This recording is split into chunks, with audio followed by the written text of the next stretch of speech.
안녕하세요. 2024학년도 6월 모의평가 세계지리 해설을 맡은 단쌤 이다은입니다. 우리 단지 친구들 오늘 정말 고단한 하루 보내느라 고생 많았고요.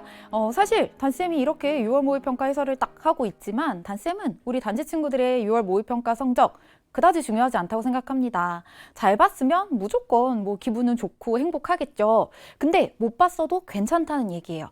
자, 그럼 도대체 뭐가 중요한 걸까? 일단 첫 번째, 총평을 보고 와야 됩니다. 총평에서 단쌤이 이번 시험이 우리에게 주는 의의를 다 정리해줬거든요.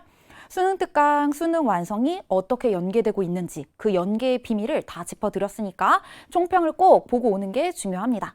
그리고 두 번째로는요. 여러분들 이번 시험이 그 어느 때보다 수능 특강, 수능 완성의 중요성 우리가 체감할 수 있었던 그런 시험이었잖아요. 그쵸? 그래서 우리에게 수능 특강, 수능 완성이 연계 교재인 것처럼 우리가 이 교재를 가지고 공부하는 것처럼 이 6월 모의평가 시험지도 우리에게 또 다른 교재인 겁니다. 앞으로 우리가 함께 공부해 나가야 될 교재라는 거죠. 그리고 또 중요한 거 세 번째는 우리 단지 친구들이 끝까지 포기하지 않고 이렇게 해설 강의에 들어왔잖아요. 그쵸? 이게 중요한 겁니다. 여러분들이 무조건 수능에는 오늘 시험 성적보다 더 잘 해낼 수 있도록 단쌤이 무조건 그렇게 만들어 줄 거니까 오늘 여러분들에게 정말 도움되기 위해서 단쌤이 한 문제 한 문제 소중하게 준비했습니다. 1번부터 20번까지 쭉 따라오면서 여기에 연계의 비밀이 있었구나 이런 것도 한번 짚어보고 다음에 이 문제가 다시 나온다면 어떻게 나올 수 있겠구나 하는 비밀까지 같이 한번 풀어보는 그런 시간이 됐으면 좋겠습니다. 자, 여러분들 시험지 준비됐나요? 당연히 문제 풀어보고 왔겠죠? 자, 그럼 이제 1번부터 시작해 보도록 할게요. 자, 1번 문제는 단쌤이랑 같이 열심히 지도 공부했던 친구들이라면 정말 웃으면서 맞췄을 것 같은 그런 문제이기도 한데요.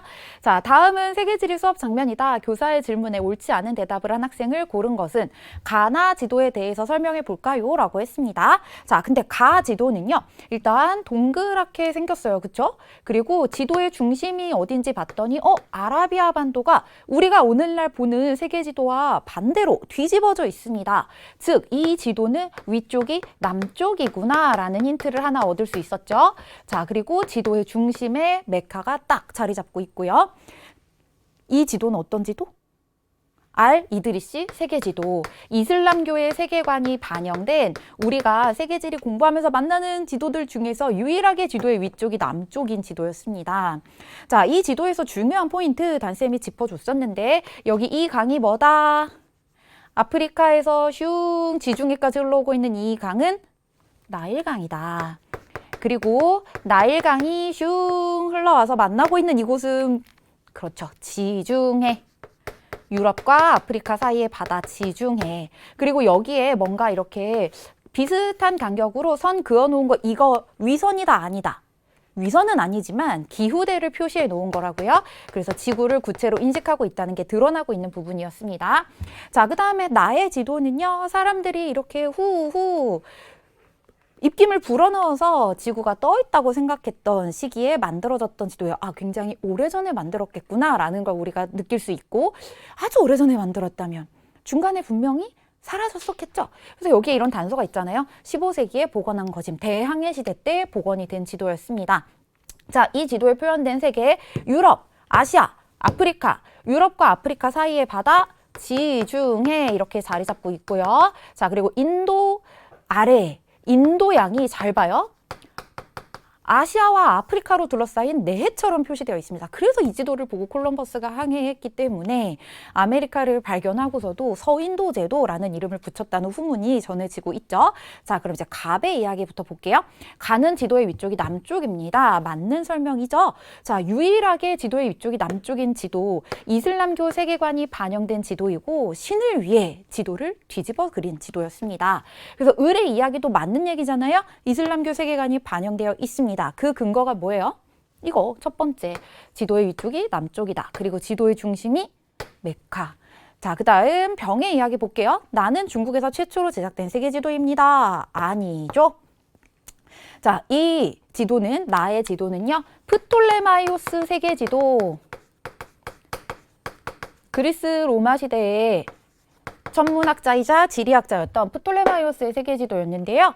중국에서 최초로 제작된 세계지도도 아니고요. 그리고 세계에서 최초로 제작된 세계지도도 아니었습니다. 그 다음 정, 나는 지구를 구체로 인식하여 제작되었습니다. 이건 맞는 설명이죠. 이 프톨레마이오스 세계지도의 영향을 받은 지도들에서 지구를 구체로 인식하고 있는 모습이 드러나는데 그 증거가 바로 뭐냐면 경선 위선이 드러나 있다는 거죠. 어느 정도는 좀 임의적이고 자의적으로 표시된 모습도 나타나고 있고요. 자, 무의 이야기 한번 볼까요? 가, 나에는 모두 지중해가 표현되어 있습니다. 어디에 표현되어 있는지까지도 기억해 놔야 되겠습니다. 다음에 나온다면 이런 부분들이 어렵게 나올 수 있는 포인트예요. 그래서 무의 이야기까지 맞는 설명이고 옳지 않은 대답을 한 학생은 병 이렇게 골라주면 되겠습니다. 자, 그 다음 이제 2번 문제로 넘어가 볼 텐데요. 이 2번 문제에서는 경도, 위도를 가지고 이 지역의 위치를 추론하면 조금 더 쉽게 빨리 풀 수 있는 문제였습니다. 근데 이번 6월 모의평가 우리 단지 친구들이 특히나 더 당황스러웠던 이유가 세계지 전도가 없는 세계지리 문제였잖아요. 그래서 단쌤이 수능 특강 1강에서도 수능 완성 1강에서도 여러분들 선긋기부터 연습시켰던 이유 이제 알겠죠? 이렇게 여러분들 머릿속에 지도가 이미 있을 것이다 라는 전제하에 내는 문제 유형들이 많아지고 있다고요. 우리 연습한 대로 한 번 더 같이 해볼게요. 자, 여기 가, 나 지역의 위도, 경도 값을 가지고 대략 추론을 해보겠습니다. 자, 일단 지도를 보면 우린 뭐부터 해야 되지? 적도의 선부터 그어야죠. 이름 자체가 적도를 의미하는 나라 에콰도르에서부터 이렇게 슝 선을 그어주고요. 자, 그 다음 영도 찾았으면 북위, 남위 30도 부근 찾아야 되는데 단쌤이 이야기해준 랜드마크 기억나나요? 아메리카에서는 미국과 멕시코의 국경, 그리고 유럽과 아프리카 사이에는 이집트와 지중해 사이, 그리고 이 지점들을 슝 연결해주면 이게 바로 뭐다? 북위 30도 부근이 됩니다. 자, 이렇게 찾았으면 똑같이 이만큼 올라온 만큼 똑같이 이만큼 남쪽으로 내려가면 됩니다. 그래서 남아프리카 공화국, 그리고 오스트레일리아 남부 지역, 그리고 이렇게 아르헨티나 여기 뾰족 들어간 부분까지 연결해주면 이게 바로 남반구의 30도 위치하는 선이 되겠죠.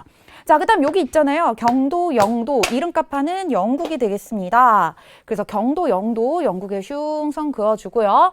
그 다음에 단쌤이 60도 여기 아라비아 반도의 동쪽 끝라고 했었죠. 그리고 중국 동부 지역이 120도 정도, 동경 120도 정도 되는 지점이라는 거. 자, 그리고 여기 뉴질랜드보다 조금 더 동쪽에 선을 슝 그으면 대략 180도 된다. 자, 근데 단쌤이 여기에서 여러분들 60도, 120도 기억하기 어려우면 일단 0도랑 180도만 긋고 그 가운데 3분의 1씩 그냥 3등분 하면 된다고 했었잖아요. 자, 그래서 가지점을 살펴봤더니 동경 80도 부근이라고 합니다. 그러면 60도와 120도 사이에 또 한 3분의 1쯤 되는 지점이 되겠죠. 그 다음 위도 10도라고 합니다. 그럼 우리가 0도와 30도를 알고 있으니까 이 사이에 또 3분의 1쯤 되는 지점이 되겠죠. 그래서 이렇게 동경 80도 선, 그리고 북위 10도선 연결하면 자, 여기네요. 바로 가는 스리랑카였습니다. 인도양의 눈물이라고 불리는 섬이기도 하죠. 자, 그 다음 나 지역은요. 북위 25도래요. 우리는 북위 30도를 알고 있으니까 이거보다는 조금 더 저위도겠구나 추론할 수 있고요. 자, 우리가 그었던 선 동경 120도 딱 여기네요. 그래서 이렇게 선 그어주면 여기 있는 이 섬이구나. 타이완이 되겠습니다. 나는 타이완 여기 옆에다가 쓰고, 자, 이제 지도 연습 다 했으니까 지도는 사라지고 우리 자료를 가지고 문제 풀어보도록 하겠습니다. 자, 여기에 인구 밀도 자료도 알려줬고요. 뭐 인공위성 영상도 나와 있는데요. 1번부터 같이 볼게요. 기억 인구 밀도는 지리 정보 중 속성 정보에 해당한다. 맞는 설명이죠. 속성 정보라고 하는 것은 이 지역이 가지고 있는 자연적인 특성, 인문적인 특성에 대한 정보니까요. 그 다음에 2번 야간 빛 에너지 양을 기록한 인공위성 영상이래요. 우리 최근에 인공위성 발사했잖아요. 인공위성을 넣은 발사체의 발사에 성공을 했는데, 여러분들 이렇게 최근에 우리나라에서 이슈가 되고 있는 것들은 시험에 나올 수 있습니다. 인공위성을 통한 자료 수집의 중요성 나날이 높아지니까 여기 원격 탐사의 특성 잘 기억해 두면 좋겠고요. 그 다음에 3번 볼까요?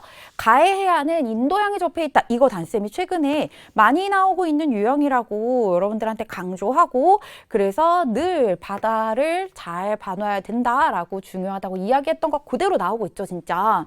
자, 스리랑카 이야기할 때 단쌤이 뭐라고 했더라? 인도양의 눈물. 왜 맨날 그런 수식어를 붙였는지 이제 알겠죠? 아, 이렇게 어떤 바다와 맞닿아 있는지가 시험에 나오는구나. 자, 그 다음 4번 볼게요. 나의 지리정보에서는 대체로 인구 밀도가 높을수록 야간 빛 에너지 양이 많다. 자, 여기 인구 밀도가 높은 지역들일수록 실제로 여기 야간의 빛 에너지 양도 많은 거 확인이 되고 있습니다. 그 다음에 5번 볼게요. 가나 둘 다 아프리카 오세아니아 아니고요. 둘 다 아시아에 위치하고 있기 때문에 5번이 옳지 않은 설명이었고요. 여러분들이 1, 2, 3, 4번 다 헷갈렸다고 하더라도 이 위도 경도를 가지고서 대략적으로 여기 아시아가 아닐까라고만 추론할 수 있었으면 맞출 수 있었던 문제였습니다. 자, 이렇게 지역의 위치를 추론하게 하는 유형 최근에 더욱더 많이 보이고 있으니까요. 단쌤이랑 같이 남은 기간 동안 더 연습 많이 해보자고요. 자, 3번 보겠습니다. 다음은 세계지리 수업의 과제 안내문이다. 제시된 조건을 고려하여 작성한 발표 주제와 조사 내용으로 가장 적절한 것은, 자, 우리가 세계화 그리고 지역화 이미 공부했었잖아요. 여러분들이 늘 헷갈리는 지역화 전략 딱 기억하기 쉽게 단쌤이 정리해줬었는데 기억나나요? 자, 장소 마케팅은 물리적인 특정한 장소가 등장한다고요. 그 다음에 두 번째로 지리적 표시제는 이 지역의 지명을 어디에 표시한다는 거예요? 상품에. 그래서 뭔가 눈에 보이는 가시적인 상표가 딱 있습니다. 그런데 지역 브랜드화는요? 여러분들 어떤 브랜드를 좋아하나요? 머릿속에 지금 딱 떠올린 거 하나쯤 있죠? 그렇게 물리적인 실체를 가지고 있지 않더라도 내가 가지고 있는 이미지 자체가 브랜드가 될 수 있는 거거든요. 우리가 어떤 지역을 떠올렸을 때 긍정적인 이미지가 떠오르게 만드는 거, 그게 바로 지역 브랜드화 전략이에요. 여기 나와 있는 것처럼 싱가포르 사람들의 삶 속에 녹아있는 열정, 그리고 가능성, 역사 이런 것들을 넣어서 디자인했다. 지역 브랜드화밖에 될 수가 없겠죠. 그리고 여기 뉴질랜드 로토투아의 간헐천 청정호수를 담은 디자인을 개발했다. 그래서 이 지역을 홍보하기 위한 전략, 지역을 브랜드로 인식하게 하기 위한 전략이라는 걸 알 수가 있었는데요. 정답이 될 수 있는 건 2번밖에 없겠죠. 지역 브랜드화에 대한 내용이었고, 지역 이미지 창출 사례, 요거 맞는 보기가 되겠습니다. 여기 환경 문제 관련된 것, 특히 사막과 관련된 내용 나오지 않았고요. 그리고 국경 분쟁에 관련된 것도 나오지 않았습니다. 생산 공장 이전, 지열 발전소 건설 사례 다 다뤄지지 않았죠. 그래서 정답은 2번이었네요. 자, 그 다음 4번 문제 보겠습니다. 우리가 수능 특강 그리고 수능 완성에서 많이 연습했던 것과 정말 유사한 유형으로 나왔는데요. 자, 단쌤이 빙하 지형은 뭐가 중요하다? 침식받았는지 퇴적받았는지, 그리고 누구에 의해서 받았는지가 중요하다고 이야기했었는데, 진짜 놀라운 사실이 단쌤이 지금 이 모의평가 해설 강의를 찍고 있는 바로 전날 수능 완성에서 이 부분 촬영을 했거든요. 그러면서 단쌤이 이게 중요하다, 이렇게 시험에 나온다라고 했던 게 그대로 나왔습니다, 여러분들. 자, 같이 한번 볼게요. 가나다라 지형에 대한 설명으로 옳은 것만을 보기에서 고른 것은 단 가나다라는 거군국, 드럼린, 에스커홀른 중 하나임. 자, 이 중에서 가장 정상 부분에 있는 이 뾰족한 것이 바로 호른이 되겠죠. 자, 이렇게 암석이 드러나 있다는 것은 무언가 물질이 깎였다는 증거가 되겠네요. 침식을 받았다는 걸 알 수가 있겠고, 자, 여기 지금도 빙하가 딱 자리 잡고 있잖아요. 이 빙하가 아래로 이동하면서 여기 있는 암석들을 침식해서 지금과 같이 뾰족한 지형이 만들어진 거겠죠. 자, 누구에 의해서 침식받았다? 빙하에 의해서 침식받았다. 자, 그 다음에 나는요, 상류부에 움푹 파여있는 와지가 되겠습니다. 자, 단쌤이 이러한 문제가 나오면 여러분들 헷갈릴까봐 아이스크림 먹을 때마다 내가 한 숟가락 푹 뜨면, 아, 이게 바로 건고기구나 하고 먹으라고 이야기했었는데 빙하의 침식을 받아서 만들어진 지형이 되겠고요. 자, 그 다음에 다는 뭘까? 자, 지금 보니까 현재 빙하의 말단 부분은 여기까지네요. 그리고 이 빙하 아래에 뭔가 이렇게 길쭉하게 퇴적물이 쌓여 있는데 친절하게 또 이것을 확대해 줬습니다. S자 모양의 커브 지형이잖아요. 에스커네. 근데 단쌤이 항상 에스커 볼 때마다 주의해야 한다고 했던 게 뭔지 기억나요, 여러분들? 자, 일단 첫 번째로 뭔가가 쌓여 있습니다. 퇴적을 받았다는 뜻이겠죠? 그런데 여기에서 에스커는 빙하에 의해서 퇴적을 받았다? 아니죠. 빙하 녹음물. 빙하 아래에서 흘러나오는 빙하 녹음물 융빙수에 의해서 퇴적을 받은 것이고 이 물이라고 하는 것은 흐름을 가지고 있기 때문에 여러분들도 한번 생각해 보자고요. 큰 거 작은 거 가지고 가다가 뭐부터 내려놓겠어요? 크고 무거운 것부터 내려놓겠지. 그래서 상류에 있는 물질과 하류에 있는 물질 간의 크기 차이, 분급이 잘 된다고요. 양호하다고요. 요게 바로 출제 포인트라고 했던 거 기억나죠, 여러분들? 자, 그 다음에 라는 숟가락을 엎어놓은 것 같은 모양 뭐였지? 드럼린이었고요. 무언가 쌓여서 만들어진 지형이잖아요. 퇴적 받았다는 거 알 수 있겠고 누구에 의해서? 빙하에 의해서. 자, 근데 한번 생각해봐요. 여기 무거운 물질을 우리가 들어 올린다고 생각을 해보자. 처음에는 영차 하고 힘들게 슝 들어 올리지만 그 다음에는 질질질질 끌고 가면 됩니다. 그래서 급경사에서 완경사로 가면서 아, 빙하가 이렇게 진행됐었겠구나 하고 빙하의 이동 방향을 추론하게 해주는 지형이라는 거 기억나죠? 빙하의 이동 방향을 추론하게 해주는 지형이다. 요거까지 정리하고 이제 보기 같이 보도록 할게요. 자, 가는 빙기 이후 하천의 침식에 의해 형성되었다. 이거 맞다고 고른 친구들은 뭘 잘했냐면 침식이라는 걸 그래도 기억했습니다. 요거는 잘했어요. 근데 여러분들이 헷갈렸던 거 이거죠. 앞에 빙기라는 말이 있으니까 아, 그냥 뭔가 차가운 거에 침식 받았나 봐 하고 맞다고 고르고 다시 봤더니 이거 틀렸다는 거 여러분들 눈치챘나요? 하천의 침식이 아니라 빙하의 침식이었죠. 그 다음에 니은 같이 볼게요. 자, 나는 빙하의 침식 작용으로 형성되었다. 이거는 완전 건국의 형성 과정에 대한 정의와도 같은 내용이죠. 니은은 맞는 설명이 되겠고 그 다음 디귿 볼게요. 다는 빙하 밑을 흐르는 융빙수의 퇴적 작용으로 형성된 지형이다. 단쌤이 에스커 볼 때마다 강조했던 거 그대로 나오고 있죠. 그리고 이것이 흐름을 가지고 있는 융빙수에 의해서 퇴적됐다는 거 S자 모양의 커브 지형 에스커 이렇게 꼭 기억해 주세요. 그 다음 리을 볼까요? 자, 라는 빙기 이후 다가 풍화와 침식을 받아 형성되었다? 아니죠. 드럼리는 빙하에 의해서 퇴적되어서 형성된 지형이 되겠습니다. 자, 이렇게 4번 문제 정답은 니은, 디귿이었고요. 우리가 수능 특강, 수능 완성에서 봤던 것과 굉장히 유사한 유형이었기 때문에 단쌤이랑 같이 열심히 공부했던 단지 친구들은 아, 이거 단쌤이 말했던 거 하면서 또 기분 좋게 풀지 않았을까 생각도 들고요. 5번 문제 보겠습니다. 다음 글은 유럽연합에 관한 것이다. 기역 리을에 대한 설명으로 옳은 것만을 보기에서 고른 것은 자, 단쌤이 올해 수능 강의하면서 계속 강조했던 게 작년 그리고 올해까지 정말 국제 정세가 심상치 않습니다. 우리 단지 친구들이 살았던 그 인생의 어느 해보다도 국제 정세가 불안한 상황이잖아요. 그렇기 때문에 갈등 지역의 위치, 누가 어디서 왜 싸우는지 이게 참 중요해질 거다라고 얘기했었는데 역시나 또 나왔습니다, 여러분들. 여러분들 이렇게 지나가다가 어디서 싸움 났어요. 그러면 친구한테 야, 어디 싸움 났어? 어디 물어보죠? 누가 싸우는 건데? 그 다음에 왜 싸우는 거야? 이거 어디 누가 왜? 이거 꼭 잘 정리해 주세요. 자, 보겠습니다. 여기 기역의 벨기에인데요. 벨기에는 복수의 공용어를 사용하는 국가이다. 이거 우리가 수능 특강에서 정말 많이 같이 다뤄봤던 자료였습니다. 벨기에 언어 갈등 그리고 경제적 격차로 인해서 플랑드르 지역에서 분리 독립 움직임이 있었다라는 내용 같이 다뤘었잖아요. 그쵸?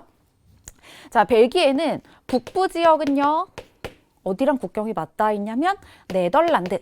그래서 네덜란드어 사용자의 비율이 높고 남부 지역은 프랑스랑 딱 국경이 맞닿아 있습니다. 또 동쪽은 독일과 국경이 맞닿아 있고요.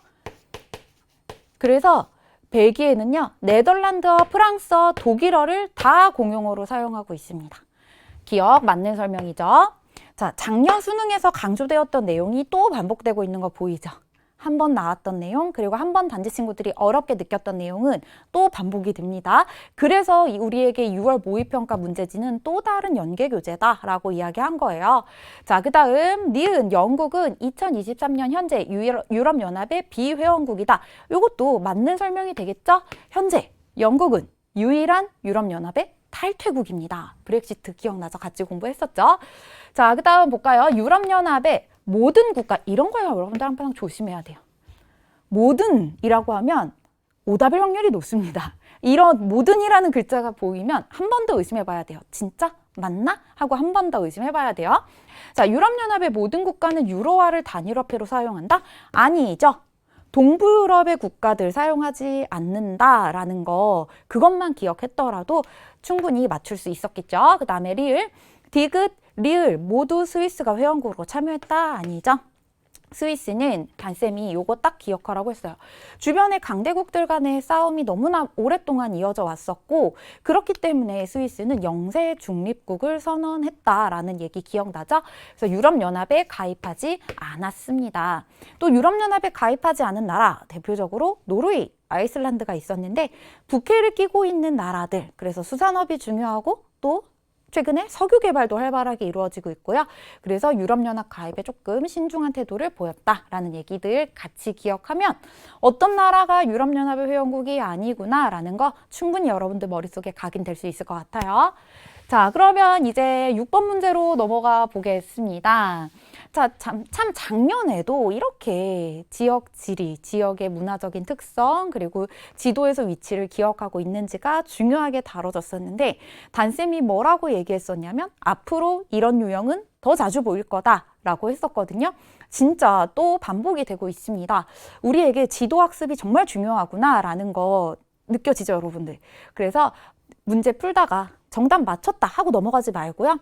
내가 공부하고 있는 지역과 관련된 키워드들 다시 한번 정리하는 도구, 그리고 복습하는 도구로 삼으면 좋겠다는 생각이 드네요.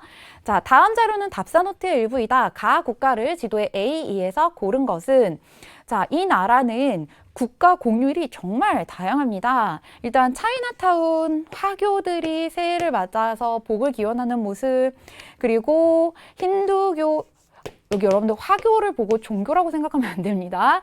중국이 아닌 지역에 거주하는 중국인을 부르는 말이 화교죠, 화교. 작년 수능에서 나왔던 내용이었습니다.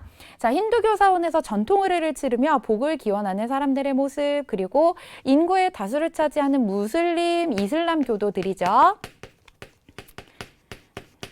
금식 기간 라마단을 끝내고 음식을 먹는 모습, 그리고 크리스마스, 그리스교와 관련 있는 행사잖아요.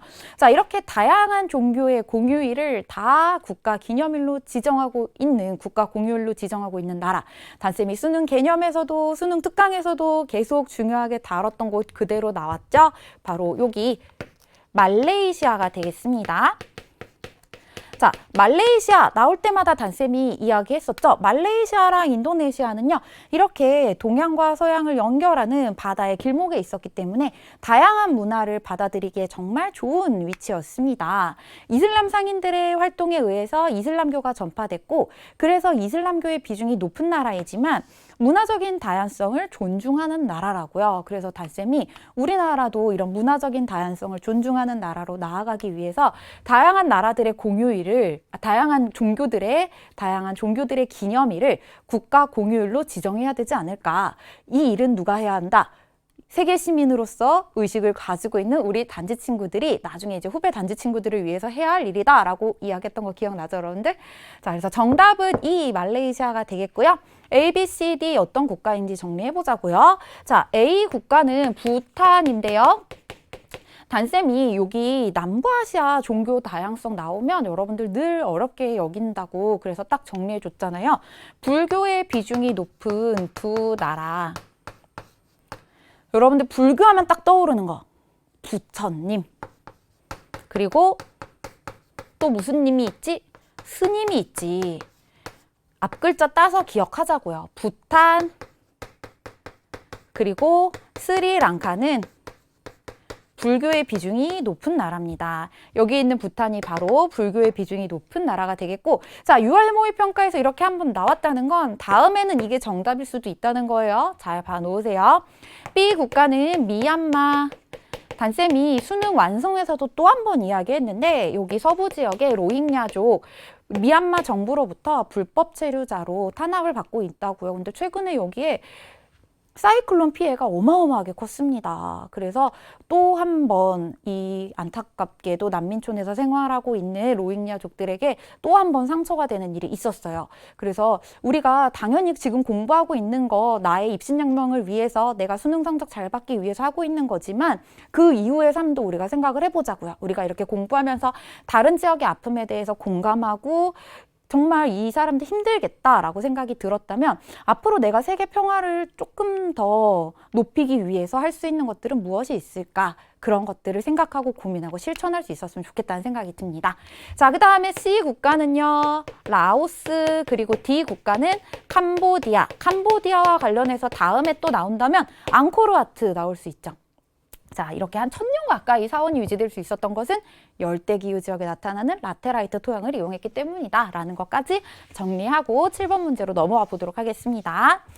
자, 도시와 관련해서 우리가 공부했던 기본 개념들이 그대로 반영된 문제가 나왔습니다.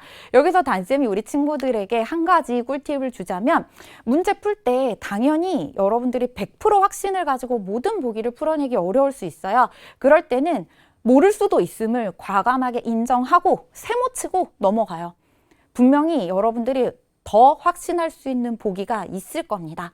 사실 다른 수험생들도 100% 확신을 하는 상태로 1번부터 20번까지 풀어내는 게 아니고요.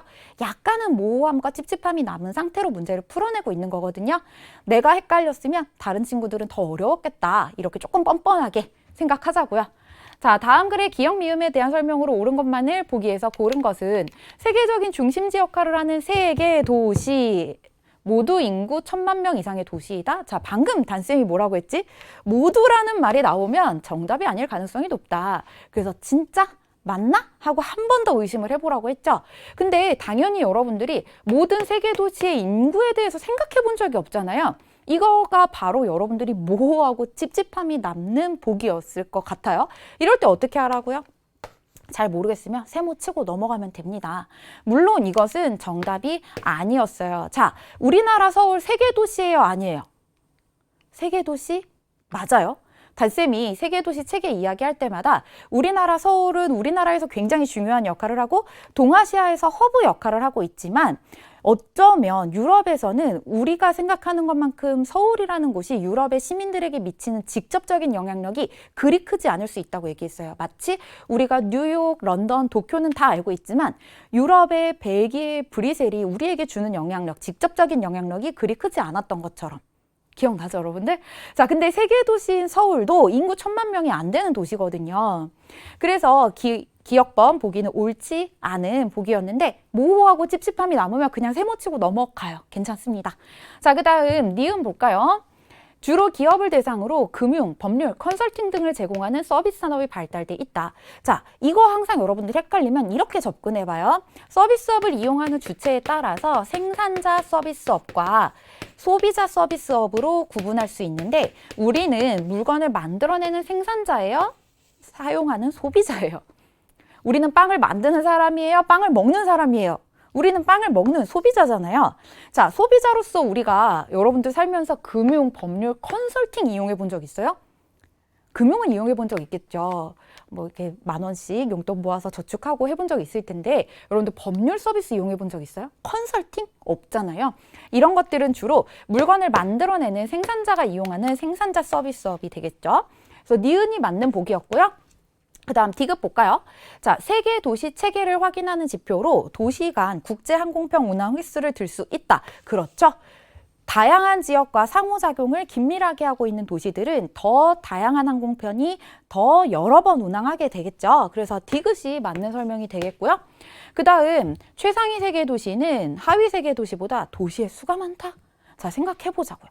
최상위 세계 도시인데 최상위 세계 도시가 하위 세계 도시보다 숫자가 더 많을까? 아니죠. 최상위 세계 도시는 딱 3개 있었습니다. 요거는 우리가 꼭 기억해야 된다고요. 어디? 영국의 런던, 그리고 미국의 뉴욕, 그리고 일본의 도쿄. 딱 3개가 되겠습니다. 그래서 정답은 니은, 디귿이었고요. 이제 8번 문제로 넘어가 보도록 할게요. 자, 다음 글의 A, B에 대한 설명으로 옳지 않은 것은 단 A, B는 각각 밀, 옥수수 중 하나임. 자, 단쌤이 올해 식량자원 수능 강의하면서 계속 이야기했어요. 올해 식량 나올 수 있다. 굉장히 가능성 높다. 왜? 러시아와 우크라이나의 전쟁이 장기화되면서 러시아가요, 전 세계에 밀을 굉장히 많이 수출하고 있던 나라였거든요. 또 우크라이나도 밀을 수출하는 나라였는데 이 두 나라의 밀이 국제시장에 원활히 공급되지 못하면서 식량 가격이 치솟고 있고, 그래서 여러분들이 사 먹는 과자, 라면 다 가격 오르고 양 줄었잖아요. 이렇게 우리 생활에 직접적인 영향을 주고 있습니다. 근데 단쌤이 더 심각한 문제가 뭐라고 했냐면, 우리에게는 과자를 조금 먹고 라면을 조금 비싸게 먹는 정도의 문제일 수도 있지만, 이렇게 다른 나라의 식량을 수입하는 것에 의존하고 있던 나라들은 식량난을 겪을 수 있고, 식량난이 결국에는 정치적인 불안정까지 이어져서 세계 정세를 더욱더 악화시킬 수 있는 엄청난 문제라고요. 먹고 산다는 건 이렇게 중요한 문제입니다. 그래서 우리가 같이 공부했던 포인트가 그대로 시험에 나왔거든요. 같이 한번 볼게요. 자, 미국의 바이오에탄올 산업 급성장에 따른 A의 국제가격 폭등, 이게 중요하다고 단쌤이 이야기했었는데 정말 시의적절하게 나왔습니다. A는 바로 다양한 쓰임새로 쓰이고 있는 옥수수가 되겠고요. 그래서 일각에서는 멕시코의 옥수수 가격이 급등했던 사건을 멕시코 전통 음식에 빗대어서 토르티아 위기로 불렀을 만큼 식량 수급 위기가 엄청났다라는 게 나왔죠. 자, 그다음 최근 발발한 러시아 우크라이나 전쟁으로 인해서 B의 국제 가격이 폭등했다. 자, 여기서 여러분들이 헷갈렸을 수 있지. B가 옥수수인가 밀인가 헷갈렸다면, 자, 러시아는요, 국토의 대부분이 냉대 기후 지역인 나라죠. 그래서 여기 냉대기후 지역에서도 잘 자라는 내한성, 내건성이 뛰어난 작물, 그리고 우크라이나의 국기 단쌤이 보여줬었잖아요. 딱 이렇게 파란 하늘에 넓게 펼쳐져 있는 노란색 밀밭, 이게 우크라이나 국기라고요. 그래서 여기 B에 해당하는 것은 밀이었고, 인도는 전통 음식 난해 재료인 밀의 분말 가격 상승을 우려해서 이 곡물에 대한 수출 제한 조치를 단행했다. 그래서 우리나라도 곡물 가격 올랐죠. 자, A의 최대 생산국은 미국이다. 이런 문제를 대비하기 위해서 단쌤이 우리 단지 친구들에게 부탁했던 게 있어요. 옥수수 먹을 때마다 뭐라고 외치기? 아메리카라고 외치기. 최대 생산국 아메리카, 최대 수출도 아메리카, 기원지도 아메리카라고요. 그래서 이 진짜 수강후기를 보면 항상 시험을 보고 나서 이것에 대한 거의 간증 같은 글들이 올라옵니다. 선생님, 저 진짜 선생님 얘기 듣고 옥수수 먹을 때마다 아메리카 외치면서 먹었는데 진짜 문제에 나와가지고 문제 풀다가 뿜었잖아요. 이런 말하는 친구들 진짜 있거든요. 즐겁게 공부하고 시험도 즐겁게 보자고요. 자, 그다음 2번. B는 쌀보다 국제 이동량이 많은 곡물이다. 자, 밀은요, 옥수수보다 국제 이동량이 많죠. 이거는 우리의 경험에 빗대어 보면 됩니다. 자, 여러분들이 섭취하고 있는 쌀 대부분 국내산이에요, 외국산이에요? 대부분 국내산이죠. 그 다음에 옥수수랑 밀을 한번 비교해 보자고요. 강원도 이렇게 차 타고 가다 보면 옥수수밭 쫙 펼쳐져 있고 도로에 옥수수를 판매하는 상인들도 많이 볼 수가 있습니다. 그쵸? 생각보다 우리는 국산 옥수수 먹어본 경험이 꽤나 많아요. 근데 여러분들이 먹는 빵, 과자, 그리고 라면 뒤에 있는 원산지 한번 보세요. 대부분 수입산이라고 쓰여 있을 겁니다. 우리가 먹는 밀의 대부분은 수입산이다. 즉, 밀은 국제 이동량이 많은 곡물이다. 자, 그 다음 A는 B보다 세계 생산량이 많다. 자, 밀은요 주로 대부분 식량으로 쓰입니다. 옥수수는요 사료로도 쓰이고요, 바이오 에탄올의 원료로도 쓰이고요, 식량으로 쓰이는 양은 그보다 적어요. 쓰임새가 다양한 옥수수가 더 세계 생산량이 많겠죠. 그 다음에 4번, B는 A보다 가축의 사료로 이용되는 비율이 낮죠. 자, 이거 항상 자원 생산량은 쓰임새랑 연관해서 기억하면 다 풀립니다. 이렇게 쓰임새가 다양하니까 옥수수를 많이 키우고 옥수수는 사료로 많이 쓰이죠. 그래서 옳지 않은 것 4번이었고, 5번 A는 아메리카, B는 아시아에서 기원했다. 그래서 우리가 옥수수를 먹을 때마다 아메리카 외쳐야 되는 겁니다. 밀은 아시아의 건조한 비옥한 초승달 지대에서 기원했다고 알려져 있죠. 자, 9번 넘어가 보겠습니다. 이것도 참 우리가 수능 특강에서 많이 연습했던 유형이었고 단쌤이 대륙별로 인구 1위인 나라는 좀 기억을 해달라고 했었고 나이지리아가 나올 때마다 나이지리아의 인구 그리고 자원과 관련된 문제가 아니었음에도 단쌤이 나이지리아는 아프리카 인구 1위, 아프리카 석유 생산량 1위 계속 강조했던 게 이런 문제에 대비하기 위해서였어요. 자, 다음 자료는 지도에 표시된 세 국가의 지리 정보를 나타낸 것이다. 가나다 국가에 대한 설명으로 옳은 것만을 보기에서 고른 것은 자, 지도에서 이 나라는 반드시 알아야죠. 나이지리아. 이름 자체가 지리가 들어가 있잖아요. 우리가 꼭 알아야지 세계 지리를 공부하는 사람으로서. 자, 아프리카 인구 1위, 아프리카 석유 생산량 1위. 여기 다른 지역과 비교했을 때 압도적으로 많은 인구 보여주고 있는 가, 그리고 주요 수출품이 석유인 가가 바로 나이지리아였습니다. 여기에 지도 위에다 쓰도록 할게요. 자, 그 다음 여기는 단쌤이 라임으로 기억하라고 했어요. 이 나라는 콩고 민주공화국. 어떤 라임이 있었냐면 자, 또 정리해 볼까요? 오랜만에 코퍼, 구리를 의미하죠. 그리고 여러분들 스마트폰에 들어가는 콜탄, 그리고 전기차 배터리에 요즘에 들어가서 아주 몸값이 높아졌습니다. 코발트. 자, 랩을 한번 지어보자고요. 콩고, 코퍼, 콜탄, 코발트. 라임이 아주 잘 맞고 있죠. 그래서 여기 구리 이게 바로 뭐다? 코퍼. 그래서 나가 여기 콩고 민주공화국이구나. 바로 찾을 수 있었죠. 자, 그 다음에 단쌤이 여기는 진짜 꼭 기억해달라고 했죠. 왜? 아프리카의 모범, 아프리카의 희망, 이 나라의 보석이 이 나라를 먹여 살렸습니다. 보석이 먹여 살린 나라 어디예요? 보츠와나. 어떤 보석이지? 다이아몬드요. 이 보츠와나는 전통적인 속담이 있다 그랬죠. 제일 무서운 전쟁은 대화이다. 그렇게 다이아몬드를 판매해서 벌어들인 수익이 국민들에게 돌아갈 수 있도록 합의를 통해서 결정하고 있고 느리고 더디지만 점진적으로 발전하고 있고 국민 소득도 개선이 되고 있어서 아프리카의 희망, 아프리카의 모범이라고 불리는 나라 다는 보츠와나였습니다. 자, 그러면 여기 보기 같이 살펴볼 건데 이 보기들은요. 제시된 자료를 꼼꼼하게 분석해서 풀어야 되는 보기입니다. 자, 기억번부터 한번 볼게요. 가는 나보다 인구 밀도가 높다. 인구 밀도라고 하는 건 똑같은 땅이 있을 때 얼마나 많은 사람이 살고 있는지 나타내는 수치인데요. 자, 나이지리아가 콩고 민주공화국보다 인구는 더 많습니다. 근데 국토 면적을 한번 비교해 볼까요? 지도의 왜곡을 감안한다고 하더라도 콩고 민주공화국이 훨씬 더 면적이 넓죠. 그렇다면 나이지리아는 콩고민주공화국보다 더 좁은 땅에 더 많은 사람이 살고 있는 거네. 인구 밀도가 높은 거 맞는 내용이 되겠죠. 그래서 기억이 옳은 설명이었고요. 그 다음 니은 볼까요? 다는 가보다 1인당 국내 총생산이 많다. 자, 국내 총생산 여기 딱 알려줬고 인구 알려줬으니까 뭐 하면 돼요? 1인당 국내 총생산이 궁금하면 국내 총생산 GDP를 인구수로 나눠주면 됩니다. 자, 근데 우리는 굉장히 귀찮으니까 대략 계산해 보자고요. 252만? 아, 대략 한 80배 정도 되겠구나. 그리고 요거 반올림 해가지고 한 15,000 정도 곱하기 한 30배 정도 하면 45만 정도 돼야 되는데 그보다 적으니까 30배가 안 되는구나. 이렇게 빠르게 비교해 볼 수 있었습니다.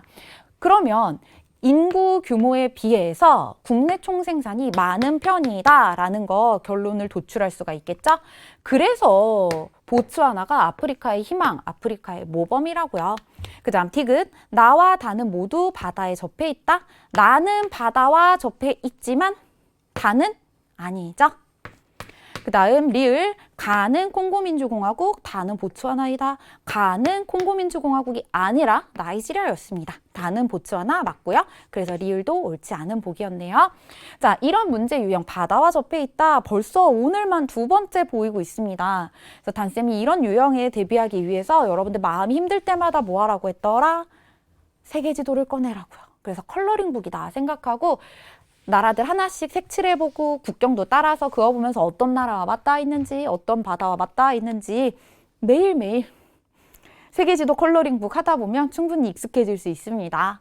자, 그 다음 10번 문제 볼게요. 이건 진짜 우리가 수능 특강에서 많이 봤던 자료 유형이었는데요. 자, 그래프의 ABCD에 대한 설명으로 옳은 것은 단 ABCD는 각각 석유, 석탄, 수력, 천연가스 중 하나임. 단쌤이 올해 에너지 나올 거다. 특히 러시아가 천연가스에서 아주 많은 비중을 차지했던 나라라는 거 나올 거다라고 했어요. 왜? 여러분, 올해 여름 굉장히 더울 거래요. 작년 여름도 참 더웠죠. 근데 작년에 유럽의 나라들이 이 정말 사상 초유의 폭염 속에서 에어컨 온도를 26도, 27도로 규제하고 공공 건물에서 에어컨 가동 못하게 하고 이런 일들이 일어났습니다. 왜냐하면은요, 러시아가 2019년 기준이기는 합니다만 전 세계 천연가스 수출량의 한 4분의 1을 차지하던 나라였고요. 그리고 유럽은 러시아로부터 파이프라인을 통해서 굉장히 저렴하게 천연가스를 수송을 받고 있었어요. 그런데 러시아와 우크라이나 전쟁으로 인해서 이제 러시아가 유럽으로 공급하던 천연가스 공급망을 걸어 잠그면서 천연가스 가격이 폭등하기 시작했죠. 그래서 유럽에서는 난방도 조절을 하고 냉방도 조절을 하고 작년에도 더운 여름, 겨울, 추운 겨울을 지냈는데 올해도 걱정이 된다고 합니다. 그래서 굉장히 빠르게 신재생 에너지로 전환하고 있거든요. 이런 흐름을 반영해서 러시아, 천연가스, 그리고 신재생 에너지 이런 주제들이 나올 거다라고 예측을 했었는데 진짜 나왔습니다. 자, 같이 보자고요. 러시아에서 압도적으로 많은 비중을 차지하고 있는 이 천연가스. 근데 여러분들이 이거 보고서 이게 천연가스인지 석유인지 헷갈렸겠죠. 그래서 A를 석유라고 풀었던 친구들도 있을 텐데 다시 한번 봐봐요. 브라질이랑 인도를 한번 보자고요. 브라질과 인도에서는 A보다 B의 비중이 더 높습니다. 자, 천연가스는 다른 것으로 대체할 수가 있죠. 그런데 자동차의 연료로 사용되는 휘발유, 석유는 다른 것으로 대체하기가 상당히 어렵습니다. 물론 전기차, 수소차 개발됐고 상용화됐지만 여러분들 주변에 다니는 자동차는 대부분 다 무엇으로 간다? 석유로 간다. 그렇다면 다른 나라들에서 보편적으로 많이 쓰이고 있는 B는 석유가 되겠고 러시아에서 압도적으로 많이 쓰이는 A가 천연가스가 되겠죠. 자, 그 다음에 인도에서 다른 나라에 비해서 압도적으로 많이 사용하고 있습니다. 근데 인도의 경제 상황을 우리가 생각해 봤을 때 인도에서 이렇게 많이 사용한다는 것은 아마도 자급자족하고 있을 가능성이 높겠죠.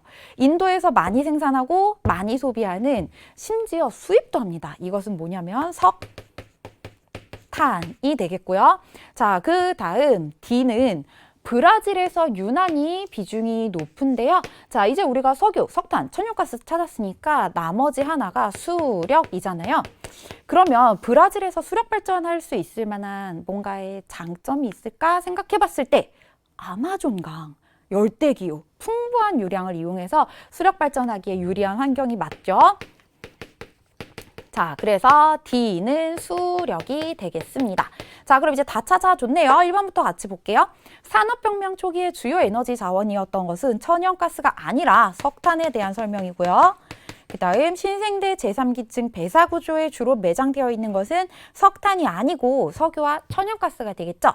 석탄은 전 세계가 아주 숲으로 우거져 있었던 고생대쯤에 형성된 자원이죠.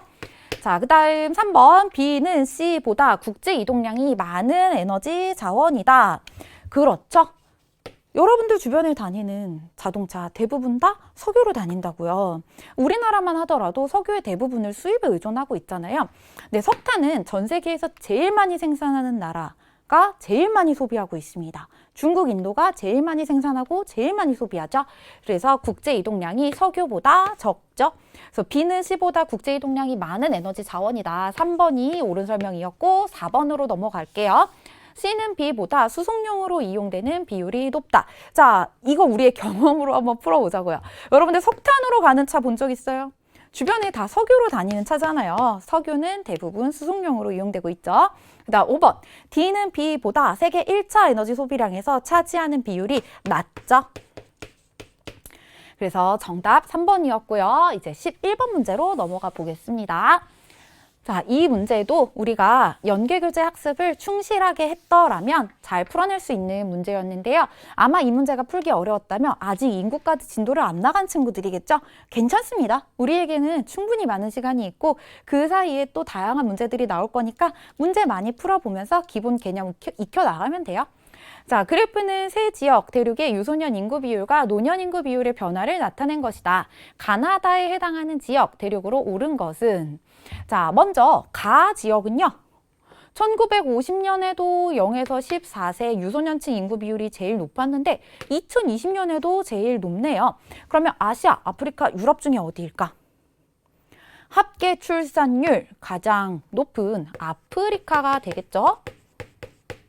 그 다음에 65세 이상 인구 비율, 노년층 인구 비율이 1950년대에도 세 지역 중에서 제일 높았고 2020년에도 세 지역 중에서 제일 높아요. 심지어 20% 가까이 됩니다. 우리가 이 대륙에 가서 만나는 사람 5명 중에 1명은 노년층이다. 여기는 어디겠어요? 아시아, 아프리카, 유럽 중에서 유럽이 되겠죠.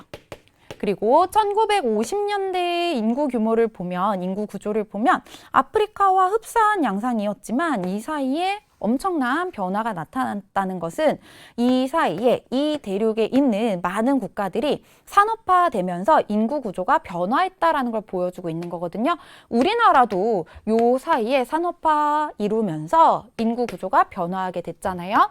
나는 아시아였습니다. 자, 이제 12번 문제 같이 볼게요. 다음 글의 가나다 산맥에 대한 설명으로 옳은 것은 자, 차마고도는 차와 말을 교환하던 아시아의 오래된 교역로 중 하나이다.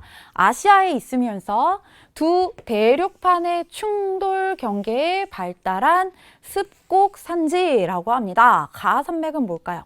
자, 단쌤이 충돌이라고 하는 건 마치 차와 차가 충돌해서 빵 하고 사고가 나는 것처럼 서로를 향해서 이렇게 움직여야 되는 거라고요. 빵 해야지 사고가 나는 거잖아요. 그쵸? 두 대륙판의 충돌로 인해서 발달한 습곡 산지 가 산맥은 바로 히말라야 산맥이 되겠습니다. 그래서 지각이 매우 두껍기 때문에 지진은 활발하지만 화산 폭발은 거의 일어나지 않는다. 같이 공부했던 것도 기억나죠? 자, 그 다음 여기는 정말 발음하기도 어려워요. 카팍냔은 잉카 제국이 통신, 교역, 방어를 목적으로 건설하였다고 합니다. 자, 고산 도시 쿠스코 나왔어요. 우리가 같이 공부했었죠? 이 쿠스코를 중심으로 연결된 이 길은 나 산맥을 지나간다. 자, 잉카 산맥, 쿠스코, 페루. 여기 페루 주변에 지나가는 산맥, 나는 안데스가 되겠죠. 그 다음 블루리지 파크에 있는 미국 동부 지역이래요. 자, 미국의 서부 지역에 있는 로키 산맥은 사람들이 정말 모험이라고 생각을 하고 중무장을 하고 가지만 동부 지역에 있는 이 산에 갈 때는요. 그냥 정말 동네 뒷산 정도로 생각하고 하이킹 하듯이 간다고요. 이 다 산맥은 에팔레치아 산맥이 되겠고 에팔레치아 산맥은 주로 언제 형성된 습곡산지죠? 고생대. 그렇기 때문에 여기 석탄이 풍부하고요. 미국 동부 지역에서 공업화가 시작되는데 아주 좋은 원동력이 되었던 것이 바로 에팔레치아 산맥의 석탄이었잖아요. 자, 1번부터 볼까요? 가는 고기 습곡산지가 아니고 신기 습곡산지입니다. 심지어 최근에도 막 2cm, 3cm씩 봉우리가 높아졌다는 뉴스가 나오더라고요. 그 다음 2번. 나는 대륙판과 해양판이 수렴하여 형성되었다. 그렇기 때문에 안데스 산맥 주변에서는요. 지진뿐만 아니라 화산 활동도 활발하게 일어나고 있습니다. 자, 그 다음 3번. 다는 불의 고리에 속한다. 이런 문제 때문에 우리가 그토록 수없이 많은 날 환태평양 조산대 불의 고리를 함께 그렸었잖아요. 환태평양 조산대 어디서부터? 뉴질랜드부터 인도네시아, 필리핀, 그리고 러시아 남부, 여기 러시아 지나서 그리고 미국 지나고 이렇게 라틴 아메리카까지 우리 같이 그었던 거 기억나죠, 여러분들? 여기 에팔레치아는 불의 고리에 속하지 않습니다. 자, 그래서 12번 정답은요. 2번이 되겠고 그 다음 4번 보기 같이 볼게요. 가는 다보다 형성 시기가 이르다. 히말라야 산맥은 신기 습곡 산지 지금도 높아지고 있고요. 에팔리치아 산맥이 더 형성 시기가 이르죠. 그리고 평균 해발 고도는 신기 습곡 산지인 안데스 산지가 더 높다고 할 수가 있겠습니다. 그래서 정답은 2번이 되겠죠. 진짜 이 안데스 산맥에 아직도 막 화산 활동 일어나고 있고요. 막 간헐천도 있고요. 진짜 소름 돋는 게 어제도 단쌤이 수능 완성 촬영하면서 이거 보여줬거든요. 여러분들 꼭 수능 완성 단쌤이랑 같이 공부하고 다음 시험은 더 잘 봤으면 좋겠습니다. 자, 그 다음 13번 문제로 넘어가 보도록 할게요. 다음 자료는 세계지리 수행평가 보고서의 일부이다. 기억의 위치를 지도의 A2에서 고른 것은? 자, 이 문제가 어려웠던 친구들은 단쌤이랑 수능 특강 공부를 하지 않았거나 단쌤이랑 공부를 했더라도 단쌤이 강조했던 부분을 흘려들었던 친구들은 어려웠을 수 있어요. 근데 단쌤이 수능 특강에서 이 시스타 사이언스 시티 뭐라고 이야기했냐면 라임으로 기억하라고 했어요. 왜 그랬냐면 자, 최근에 첨단 산업 지역이 중요해지고 있습니다. 선진국뿐만이 아니고요. 개발도상 국가에서도 다 첨단 산업에 정말 공을 들이고 있단 말이에요. 그러면 모든 나라가 관심을 가지고 있는 첨단 산업 지역 당연히 시험에 나오지 않겠어요? 근데 이 지역들마다 구별되는 특징들이 있어야지 시험에 낼 만한 포인트가 있잖아요. 그 중에서도 이 시스타 사이언스 시티는 다른 지역과 정말 유달리 구분될 만한 특징을 잡기가 너무 어렵기 때문에 이름으로 물어볼 수밖에 없다고 단쌤이 강조했습니다. 이 지역의 위치를 물어본다면 분명히 이름을 줄 것이다. 그것이 여기다라고 찾아낼 수 있는 유일한 아주 확실한 힌트이기 때문에 이 나라가 어디냐면 스웨덴이거든요. 자, 스웨덴, 시스타, 사이언스, 시티 이렇게 라임으로 기억하라고 단쌤이 강조했었는데 진짜 나와서 단쌤이 너무 뿌듯하고 우리 단지 친구들이 아 이거 단쌤이 얘기했던 거 나왔다 하고 웃으면서 잘 풀어내줬으면 좋겠다라는 마음으로 봤습니다. 근데 뭐 틀렸어도 괜찮아요. 단쌤 오늘 시작할 때 그랬잖아요. 단쌤 여러분들 지금 성적은 중요하지 않다고 생각합니다. 자, 그럼 다음에 또 이 지역들이 나왔을 때 우리가 맞출 수 있는 포인트 정리해줘야지 단쌤이라고 할 수가 있잖아요. 자, B는 어디냐면 노르웨이의 오슬로가 되겠고요. C는요. 거의 출제된 적이 없습니다. 근데 여기가 아일랜드고요. 미국의 실리콘밸리가 있다면 여기는 실리콘 도크예요.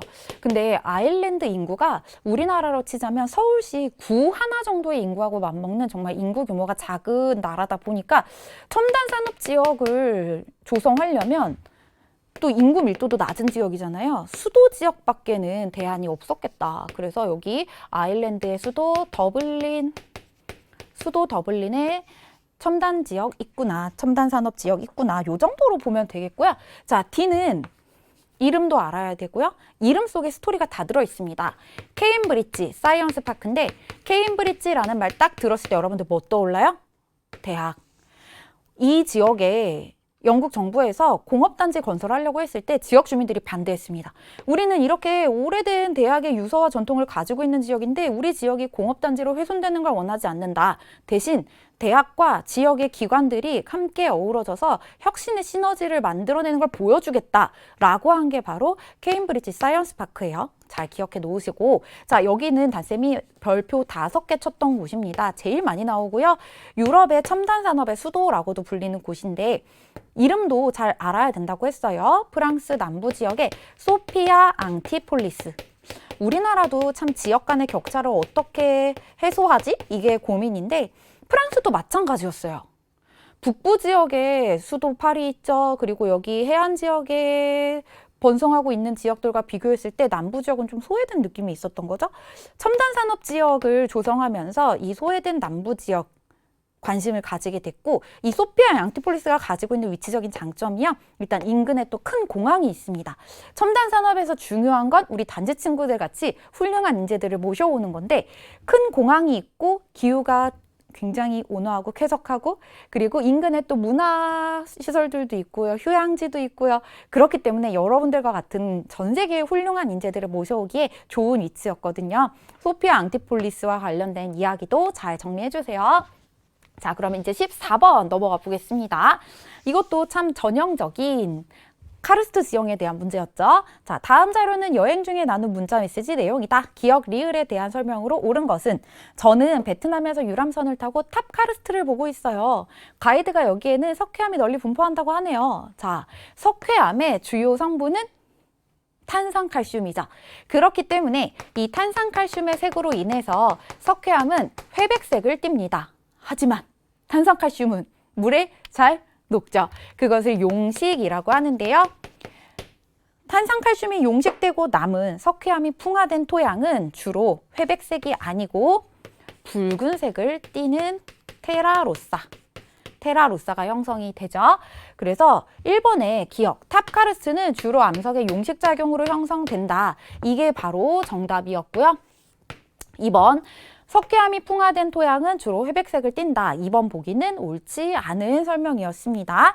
자, 여기 있는 봉우리들이 바로 이 용식에서 살아남은 그런 친구들이죠. 우리도 이 수험 생활에서 살아남자고요. 이 탑카르스트처럼 말이죠. 자, 그 다음 3번. 디귿, 석회동굴은 마그마가 굳어져서 형성된 지형이다. 이름 자체에 나는 석회암 지형이란다 라고 보여주고 있잖아요. 석회암이 용식되면서 만들어진 지형이죠. 그 다음 석회동굴 안에 있는 종유석이 갑자기 조류의 퇴적으로 형성된 지형이다? 결이 맞지 않습니다. 자, 우리가 세계지리에서 공부하는 모든 지형들 중에서 조류의 퇴적으로 형성된 지형은 딱 한 가지 다루는데 갯벌이죠. 해안지형 중에 갯벌. 그 다음 5번, 기역과 디귿은 모두 수변한 기후환경보다 건조한 기후환경에서 잘 발달한다. 아니죠. 용식이라는 것 자체가 탄산칼슘이 물에 녹는 건데 수변한 환경, 물이 많은 환경에서 더 활발하게 일어나지 않겠어요? 그래서 옳지 않은 설명이 되겠습니다. 자, 이제 15번 문제로 넘어가 보도록 할게요. 다음 자료의 가나다 종교에 대한 설명으로 옳은 것은 단 가나다는 각각 불교, 이슬람교, 크리스트교 중 하나임.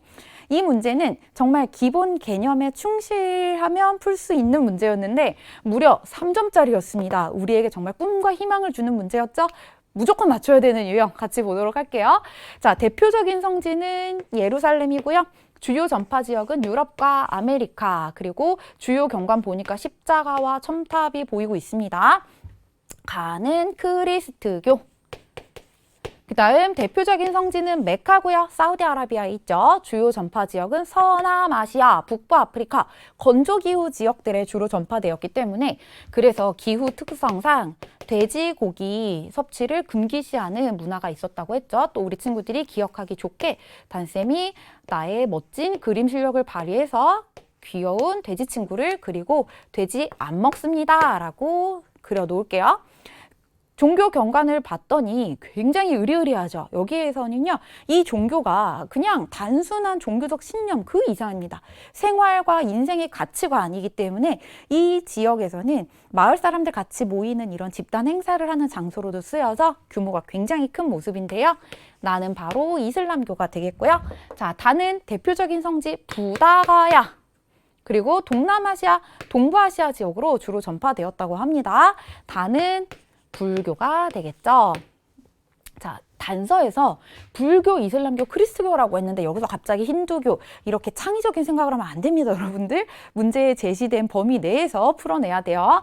자, 1번 돼지고기를 금기시하는 것은 크리스트교가 아니라 이슬람교였고요. 그 다음 수많은 신을 숭배하는 다신교는 이슬람교가 아니고 힌두교였습니다. 그 다음 3번 다의 주요 종파에는 수니파와 시아파가 있다. 이거 불교 종파 아니고요.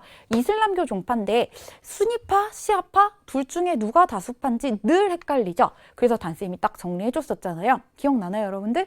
자, 무함마드 사후에 이제 후계자를 정해놓지 않았기 때문에 누가 후계자가 되지? 이걸 두고 이제 사람들 간의 의견이 달랐습니다. 어떤 사람들은 무함마드의 사촌이자 사위인 알리가 정통성이 있지 라고 생각을 했고, 어떤 사람들은 우리가 전통에 따라서 인정했다면 누구나 지도자가 될 수 있는 거 아니야? 라고 생각을 했습니다. 알리가 정통성이 있다라고 보는 입장이 시아파였고요. 누구나 전통에 의해서 지도자가 될 수 있어 라는 입장이 수니파였어요. 자, 우리가 이슬람교를 믿는 무슬림이라면 어떤 경우에 나에게도 좀 희망이 있어요. 전통에 의해서 우리가 합의했다면 누구나 지도자가 될 수 있어 라는 게 바로 우리에게 조금 더 희망이 있지 않겠어요? 수니파가 다수파입니다. 그래서 이걸 기억하는 전략이 있었죠. 니도 나도 될 수 있어. 그게 바로 순위파, 다수파. 그 다음 4번, 가는 민족 종교 아니죠.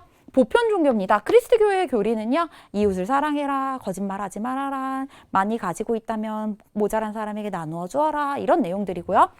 그다음 나는 보편 종교로 분류된다. 이슬람교 보편 종교 맞습니다. 이슬람교의 교리 또한 다른 사람을 보고 이렇게 힘든 사람을 보면 도와주어라. 그리고 작은 것에 감사해라.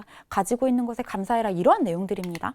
그다음에 5번 다는 나보다 발생 시기가 이르다. 자, 발생 시기 기억하는 방법 단쌤이 정리해 줬었는데요. 어떻게 기억하면 되냐면 우리가 지금 2023년을 살고 있잖아요.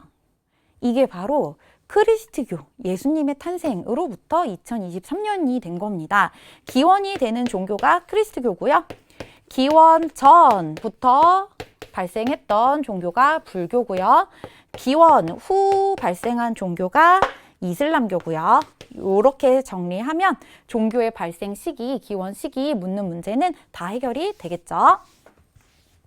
자, 이제 16번 문제로 넘어가 보도록 하겠습니다. 자, 다음 자료는 학생의 질문에 대한 대화형 인공지능 답변의 일부이다. 기억 미음에 대한 설명으로 옳은 것은 진짜 인공지능이 엄청 똑똑해지고 있더라고요. 여러분들 이번에 수능 완성해서 단쌤이 인공지능이 그린 그림도 보여줬었는데 혹시 봤나요? 자, 근데 단쌤이 인공지능을 다루고서 어떠한 결론에 이르게 됩니다. 뭐냐면 인공지능 꽤나 쓸만한데? 엄청 똑똑한데? 하지만 지리만큼은 우리 단체 친구들이 더 잘한다라는 거였어요. 단쌤이 인공지능에게 지리적인 상상력을 발휘한 그림을 그리도록 주문을 하는데 여러분들만큼 똑똑하지가 않더라고요. 여러분들이 지리만큼은 인공지능보다 더 잘하고 있습니다. 자, 미국에서 볼 수 있는 건조기후 지역의 지형에 대해서 말해줘라고 했고요. 건조기후 지역의 전제 조건은 연 강수량보다 증발량이 많은 기후라는 거죠. 그래서 1번은 옳지 않은 설명이었습니다. 자, 그 다음에 니은, 사, 구, 모래, 언덕이라는 것이고 여기 딱 정의를 알려줬잖아요. 바람에 날린 모래가 퇴적이 되어서 만들어진 지형이라고요. 경암과 연암의 차별적 침식으로 형성되는 지형은 메사와 뷰트가 되겠죠. 자, 이렇게 연암층 그리고 경암층 번갈아 가면서 분포하고 있다고 했을 때 연암층은 풍화 침식에 빨리 제거됩니다. 하지만 경암층은 풍화 침식에 버티는 힘이 강하기 때문에 위에서 이 밑에 있는 연암층이 풍화 침식되지 않도록 막아주는 덮개 역할을 하고 있어요. 그래서 이 메사와 뷰트 나온다면 요 내용이 딱 나온다고요. 경암과 연암의 차별적 침식. 그래서 2번은 옳지 않은 설명이었고 그 다음 선상지. 자, 이것도 단쌤이 기억하는 꿀팁 알려줬잖아요. 여러분들 사구가 바로 아닌지 바하단지 선상지가 바로 아닌지 바하단지 늘 헷갈렸죠. 사구는 초승달 모양의 사구 한 개만 있어도 바르한이라고 부르고요. 선상지는 여러 개가 연달아서 존재할 때 선상지가 여러 개다 바하다라고 부른다고요. 물론 실제로 이게 한자어는 아니지만 우리가 기억하기 위한 포인트로 단쌤이 이야기해줬던 스토리텔링 기억하고 이거 단쌤이랑 같이 공부했던 친구들은 나왔다 하면서 웃으면서 풀었죠? 자, 그 다음 3번 보자고요. 그래서 3번은 선상지가 연속적으로 이어진 지형이니까 선상지가 여러 개다 바하다. 그래서 3번이 맞는 설명이었고 그 다음 4번 플라야의 고인물은 관계용수로 널리 활용된다? 생각해 보자고요. 여기 건조한 분지 지역이에요. 근데 강수량보다 증발량이 많은 곳이니까 평상시에 바싹바싹 말라 있을 거고 여기에는 염분도 남아있을 겁니다. 여기에 비가 와서 일시적으로 호수가 형성이 되면 그 호수의 물은 염분 농도가 높은 염호가 되겠죠. 그러면 관계용수로 이용하기 어렵겠죠. 메사와 뷰트는 포상홍수 침식 혹은 포상홍수 퇴적 이런 것과 관련 없고요. 경암과 연암의 차별적 침식, 이게 중요한 거였습니다. 포상홍수에 의해 형성된 퇴적 지형은 바로 선상지가 되겠죠. 자, 그 다음 17번 문제 같이 볼게요. 이 문제는 참 반전의 매력이 있는 문제였습니다. 자, 그래프는 내 국가의 촌락인구 비율 변화를 나타낸 것이다. 이게 기본 개념을 이해하고 있는지 정말 허를 찌르는 문제였는데요. 보통 우리가 수능 특강에서 봤던 자료는 도시 인구 비율을 다루는 자료였어요. 이 문제는 반대로 낸 겁니다. 촌락 인구 비율을. 그래서 단쌤이 이야기했잖아요. 도시 인구 비율이라는 것은 전체 인구 중에서 도시에 사는 사람이 몇 프로지? 이걸 나타낸 게 도시 인구 비율이고요. 도시에서 사람은 딱 둘 중에 하나라고요. 도시에 살거나 촌락에 살거나. 그래서 여기 잘 봐요. 촌락 인구 비율이 60%라는 것은 촌락의 60%의 촌락의 60%의 사람들이 산다는 뜻이잖아요. 그러면 도시에는 몇 프로가 산다는 뜻이에요? 사람은 도시에 살거나 촌락에 살거나 둘 중에 하나라고요. 도시 인구 비율은 40%가 되겠죠. 그래서 단쌤이 늘 도시화율 50%에 주목하라 라고 강조했습니다. 이 50%를 기점으로 도시 인구가 더 많은지 촌락 인구가 더 많은지 나누어지기 때문이라고요. 촌락 인구 비율 변화도 마찬가지죠. 50%보다 낮다면 도시 인구가 더 많은 것이고 50%보다 더 높다면 촌락 인구가 더 높은 거죠. 많은 거죠. 이 상관관계를 이해할 수가 있으면 됩니다.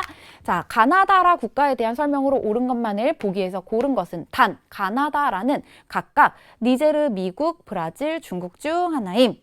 자, 이들 중에서 1955년부터 2015년까지 꾸준히 촌락 인구 비율이 높은 가지역. 1955년에는요, 촌락 인구 비율이 90%가 넘었는데요. 지금도 여전히 80%가 넘어요. 어디일까? 네 지역 중에서 도시화율이 가장 낮은 가는요, 니제르가 되겠고요.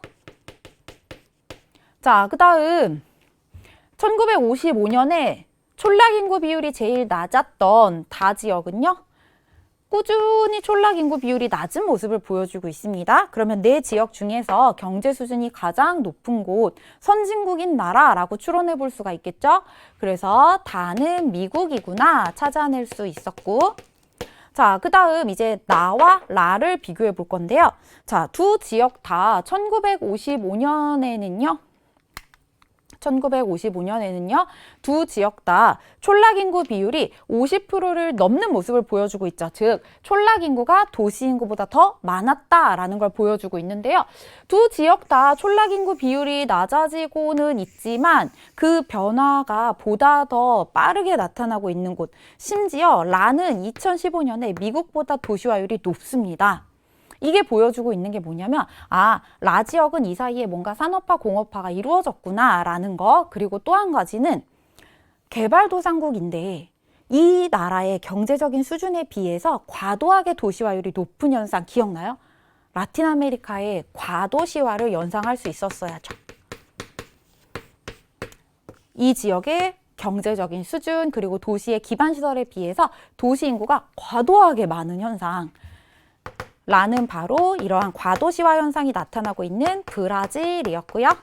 나머지 나는 중국이 되겠습니다. 최근에 촌락 인구 비율이 확 낮아지고 도시 인구 비율이 높아지고 있다는 것은 최근에 들어서 산업화, 공업화가 활발하게 이루어지고 있구나. 이렇게 추론할 수 있는 근거가 되겠고요. 자, 기억 한번 볼게요. 브라질은 1955년 촌락 인구가 도시 인구보다 많다. 뭐만 보면 된다? 50% 이것만 보면 된다고요. 자, 근데 브라질은 1955년에 촌락 인구 비율이 60%고 도시 인구 비율이 40%였잖아요. 그러면 맞는 설명이 되겠죠? 이렇게 기본 개념을 이해하고 있는지 묻는 문제였습니다. 그 다음 니은 가나다라 중 가는 도시화율이 가장 높다? 아니죠. 문제를 잘 읽었어야 해요. 촌락 인구 비율이 가장 높은 지역이었고요. 그 다음 디귿 보기 볼까요? 가나다라 중 다는 산업화에 따른 도시화가 시작된 시기가 가장 이르다. 그 증거로 1955년에 촌락 인구 비율이 가장 낮았습니다. 그 다음 리을 라는 나보다 2015년 도시 인구가 많다. 이것도 단쌤이 늘 조심해달라고 강조했던 거네요. 자, 도시 인구 비율이 높다고 하더라도 도시 인구가 가장 많은 건 아니라고요. 항상 비율인지 수인지 잘 따져봐야 됩니다. 자, 브라질이 중국보다 도시화율이 높기는 하지만 전체 인구 자체가 중국이 브라질보다 몇 배나 많기 때문에 도시 인구는 중국이 더 많다고 볼 수가 있겠죠. 자, 그래서 정답은 기억 디귿이었고 이제 18번 문제로 넘어가 보도록 할게요. 이 문제도요, 단쌤이 이렇게 나올까봐 수능 개념 그리고 수능 특강에서 정말 시카고를 꼼꼼하게 다뤘었는데요. 이게 어디에 있었냐면 여러분들 도시 내부 구조를 다룬 몇 가지 이론들 기억나요? 그 중에서 동심원 구조 보여주면서 단쌤이 딱 시카고 사진 보여주고 설명했었거든요. 동심원 구조가 나온다면 시카고밖에 못 나온다라고 강조했던 게 그대로 나왔습니다. 자, 다음 자료의 가나 도시에 대한 설명으로 옳은 것만을 보기에서 고른 것은 격자형 도로망 체계 그리고 5대5 연안의 도시. 근데 여기서 여러분들이 격자형 도로망, 높은 스카이라인 이것만 보고 뉴욕이라고 생각하지는 않았을까 좀 걱정이 됐어요. 그래서 여기에 출제자분들도 다양한 힌트를 심어놨는데 그 중에 하나가 5대5 연안이었습니다. 그러니까 뉴욕 아닌 것에 주의해 달라는 시그널이었죠. 그리고 동심원 이론. 여기 도시의 중심부에 중요한 건물들이 쫙쫙쫙 있고요. 도시 중심부에서 이제 쭉 멀어지면서 저급 주택 지역 그리고 고급 주택 지역 나타나는 모양, 이게 바로 시카고를 보고 만든 모형이었다. 이게 나온다면 시카고밖에 물어볼 수 있는 게 없다라고 강조했었습니다. 가는 시카고였죠. 5대5 연안에 일찍이 공업화가 이루어진 지역이었고, 그 다음에 나는요, 이것만 보고도 사실은 어딘지 알았을 것 같아요. 자, 개선문을 중심으로 방사형 도로망 체계가 발달한 도시. 이 방사형 도로망 체계가 만들어질 수 있었던 게 일찍이 도시 개조 사업을 했기 때문이다라고 했고요.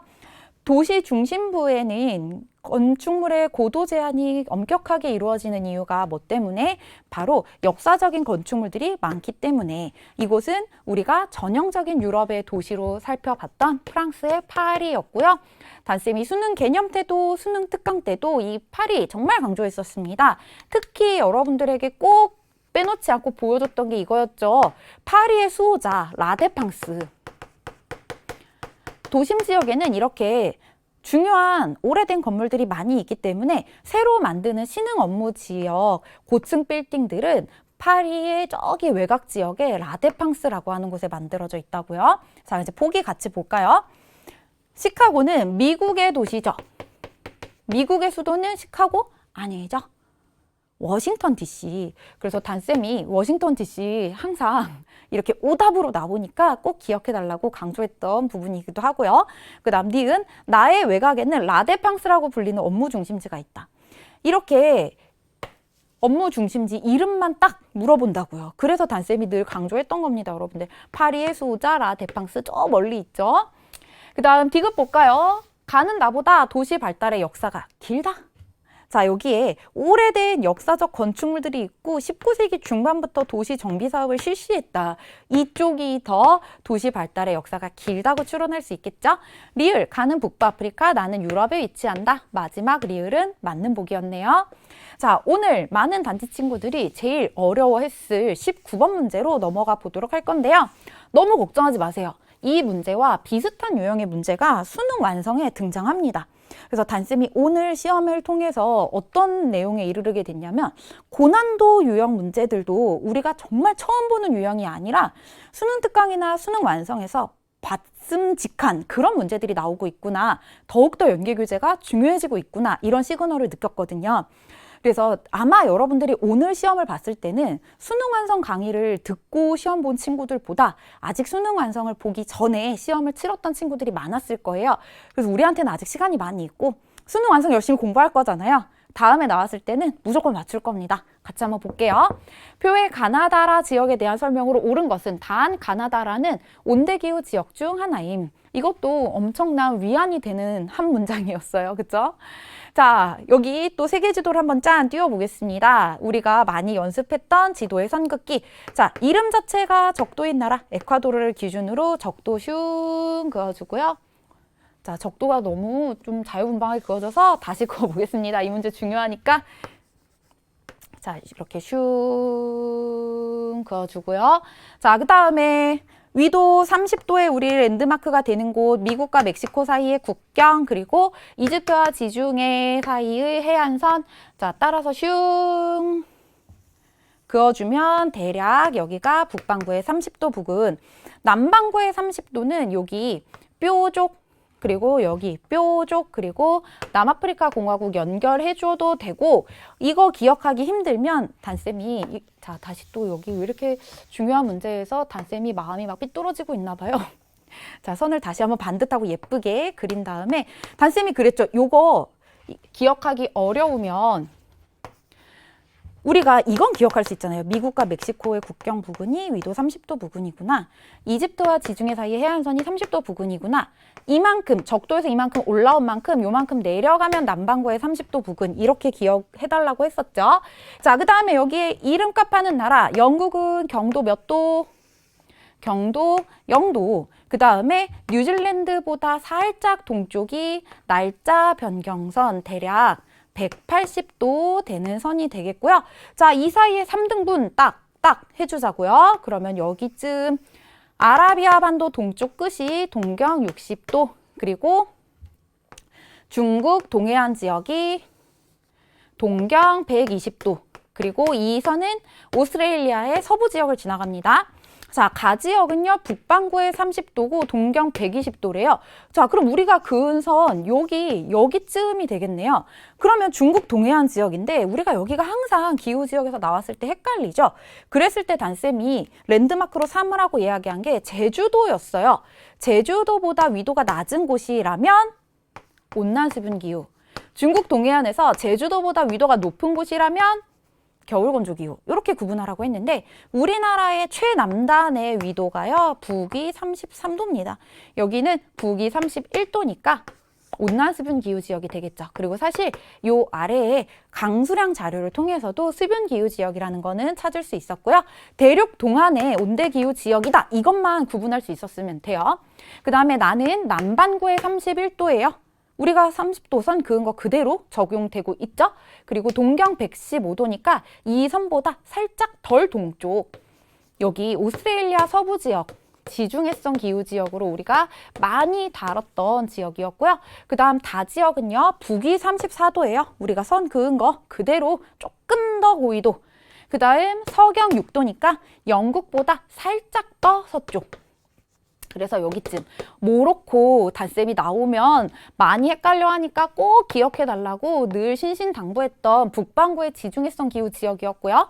남반구의 33도이면서 동경 150도래요. 그러면 120도와 180도 사이에 절반쯤이 150도가 되겠네? 이렇게 선 그어놓고 보니까 오스트레일리아의 동부 지역이구나. 오스트레일리아의 동부 지역은 서한 해양성 기후 지역으로 우리가 또 많이 다뤘던 지역이기도 합니다. 자, 그럼 이렇게 지역의 위치를 우리가 간단하게 분석을 해봤고 제시된 자료로 돌아가서 문제를 또 같이 풀어보도록 할게요. 자, 태양 고도각, 이게 무슨 뜻이냐면 여러분들 아침 7시에 운동장에 나갔을 때, 그리고 오후 12시 반 점심 먹고 운동장에 나갔을 때, 그리고 학교 시간에 운동장에 나갔을 때 언제 태양이 이글이글 타고 있어요? 점심시간이잖아요. 태양 고도각이라고 하는 게 얼마나 햇빛이 쨍쨍하지? 그거예요. 태양이 우리 머리 위에 이렇게 딱 수직으로 떠 있을 때는 햇빛 쨍쨍, 우리 점심시간쯤이잖아요. 근데 이 태양 고도각이 얼마나 높은지는 하루를 주기로도 바뀌지만 계절에 따라서도 바뀝니다. 그래서 태양 고도각이 90도에 가깝다는 것은 덥다는 뜻이겠죠. 태양빛을 쨍쨍 받고 있다, 덥다라는 것이겠죠. 그래서 잘 봐요. 여기 가지역은 7월에 태양 고도각이 높네, 이때가 여름이라는 뜻. 나지역은 1월이 높네, 이때가 여름이라는 뜻. 그 다음 다지역은 이때가 태양 고도가 높네, 이때가 여름이라는 뜻. 라지역은 이때가 태양 고도가 높네, 이때가 여름이라는 뜻. 그래서 북반구의 두 지역과 남반구의 두 지역, 이것만 가지고도 사실은 구분해낼 수 있었어요. 자, 그 다음 강수량 보도록 할게요. 여기 두 시기 모두 강수량이 30mm 넘습니다. 습윤. 대체로 계절에 따른 강수량 차이가 크지 않은가 보구나. 온대 수분 기후 지역인가 보구나. 근데 유라시아 대륙 동안 지역이니까 온난 수분 기후 지역이구나. 이렇게 추론할 수 있겠고요. 그 다음 나지역은요, 여름에 건조한 모습 보여주고 있으니까 지중해성 기후. 다지역도 여름에 건조한 모습 보여주고 있으니까 지중해성 기후. 라지역은 계절에 따른 강수량 차이가 4지역 중에서 제일 작습니다. 그리고 남반구의 오스트레일리아의 동부 해안 지역이니까 서한 해양성 기후 지역이겠구나. 이렇게 추론할 수 있겠고요. 1번, 가에서는 7월보다 1월의 평균 기온이 높다. 아니죠. 이때가 여름이잖아요. 그래서 옳지 않은 설명이었고, 2번, 나의 태양 고도각은 8월이 10월보다 높다. 자, 1월이 여름입니다. 1월이 여름이에요. 그래서 7월 겨울, 8월 겨울, 그리고 9월, 10월, 11월, 12월, 1월 오면서 다시 여름이 되잖아요. 10월이 태양 고도각이 더 높다고 할 수 있겠죠. 그 다음 3번, 다는 7월에 계절풍의 영향을 주로 받는다. 여기 대륙 서한 지역인데? 7월에 계절풍 영향을 주로 받는다? 아니죠. 7월에 이 북반구의 지중해성 기후 지역은 여름이고 아열대 고압대의 영향을 받아서 고온 건조한 환경이 조성되겠죠. 그 다음 4번, 가와 라는 모두 대륙 서안에 위치한다. 가는 대륙 동안에 위치하는 지역이었고요. 그 다음 5번, 가나다라 중 기온의 연교차는 가가 가장 크다. 그렇죠. 어떻게 알 수 있지? 다 위도가 비슷하잖아요. 그렇다면 대륙 동안의 온대기후 지역이 기온의 연교차가 제일 크겠죠. 그래서 5번이 정답이었습니다. 자, 이제 오늘의 마지막 문제, 20번 문제로 가볼 건데요. 이것도 단쌤이 늘 강조했던 포인트가 그대로 나왔던 문제였습니다. 자, 그래프는 지도에 표시된 네 지역의 기온과 강수 특성을 나타낸 것이다. 가나다라 지역에 대한 설명으로 옳지 않은 것은 그래프가 나오고 지도가 나오면 우린 뭘 먼저 봐요? 지도를 먼저 보죠. 지도에서 제일 먼저 해야 될 일은 적도에 선을 슝 긋는 겁니다. 적도에 선을 긋고 봤더니 북반구의 한 지역이 나와 있고 그리고 남반구의 세 지역이 나와 있네요. 자, 그 중에서 단쌤이 알려줬던 엄청난 꿀팁 기억나요? 열대 우림 기후는 절반이다. 이 적도를 따라서 절반까지, 이 대륙 길이의 절반까지만 열대 우림 기후다. 근데 여기서 조심해야 될 것은 이 라틴 아메리카 지역 같은 경우에 안데스 산맥이 딱 자리 잡고 있기 때문에 그래서 이쪽은 열대 우림 기후가 아니고 안데스 AH 열대 고산 기후, 상춘 기후가 나타나는 지역이다. 이것만 조심하면 됩니다. 그래서 이 지점은 열대 우림 기후 지역이었고요. 자, 이 두 지점은요. 적도 주변이 아니잖아요. 하지만 저위도 지역이죠. 그렇다면 열대 기후 중에서 건기와 우기가 뚜렷한 기후 지역이겠죠. 자, 여기는 사바나 기후라는 걸 여러분들이 잘 해결할 수 있었을 거예요. 근데 이 지점이 사바나 기후인지 몬순 기후인지 너무 힘들게 머리 싸매고 고민하지 않아도 됩니다. 그냥 열대 기후 지역에서 건기와 우기가 뚜렷한 기후 지역이구나. 이렇게만 놓고 풀어도 문제는 다 풀리거든요. 그리고 이 지점 남반구의 사바나 기후라는 거 찾았고, 자, 마지막 대망의 여기는 도대체 무슨 기후였을까? 이거 단쌤이 정리해줬잖아요.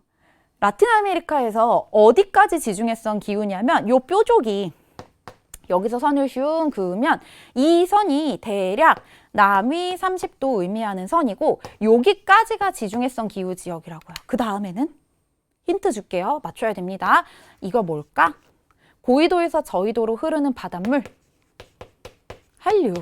이제 기억나요?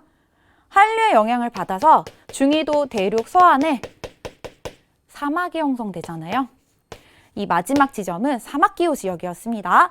자, 이제 간은 어떤 기후 지역인지 그래프를 한번 분석을 해볼게요. 자, 최한월 평균 기온이 18도씨 이상인 걸 보니까 열대기후 지역인 것 같아요. 기온의 연교차도 상당히 작습니다. 그리고 모든 달의 강수량이 60mm 이상이니까 열대 우림기후 지역이 되겠죠. 간은 어디일까? 간은 여기가 되겠네. 자, 그 다음 나 지점은요. 최한월 평균 기온이 18도씨 이상이니까 열대기후 지역이고요.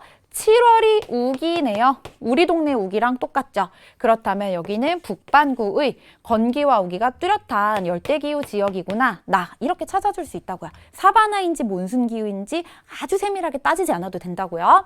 그 다음 다 지역은 반대죠. 1월이 우기인 열대기후 지역이니까 우리랑 우기가 반대잖아요. 그래서 남반구의 사바나 기후 지역이구나. 여기가 바로 다 지역이구나 찾아줬고요.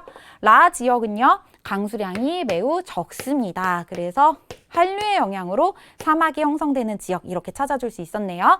1번 가에서는 기온의 일교차가 연교차보다 크다. 자, 열대기후 지역은 기온의 연교차는 상당히 작죠. 그래서 우리가 1월에 가든 7월에 가든 챙기는 짐에는 변화가 없습니다. 하지만 하루를 주기로 기온이 오르락 내리락 하기 때문에 우리 여름철에도 얇은 가디건 같은 거 가지고 다니잖아요. 아침 저녁으로 기온차가 나게 되니까. 그래서 기온의 일교차가 기온의 연교차보다 크다라는 것은 우리가 굉장히 많이 다뤘던 내용입니다. 그 다음 2번, 나에서는 1월에 남동무역풍이 우세하게 나타난다. 자, 심호흡 한번 크게 하고요. 1월입니다.